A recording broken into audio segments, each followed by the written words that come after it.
Hello' everyone, আমি 30 তাৰিখে গৈ আছিলোঁ বিদুৰ ভাই চাবলৈ আৰু এয়া বাছৰ অপেক্ষাত।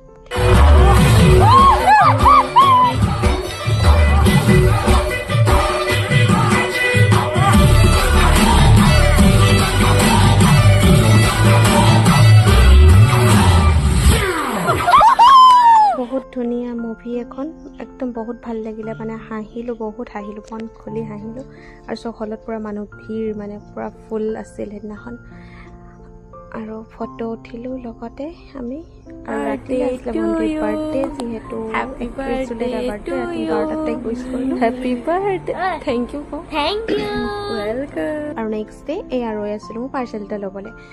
ইমান গৰম, মানে ক'বলৈ নাই, বাহিৰত থিয় হ'ব পৰা নাই, এনেকুৱা ৰ'দ। এয়া চাওক চাৰিওফালে পৰিৱেশটো পূৰা ৰ'দ। আৰু সেয়া পাৰ্চেল লোৱাটো আহি আছিলে, আৰু এয়া পাৰ্চেলটো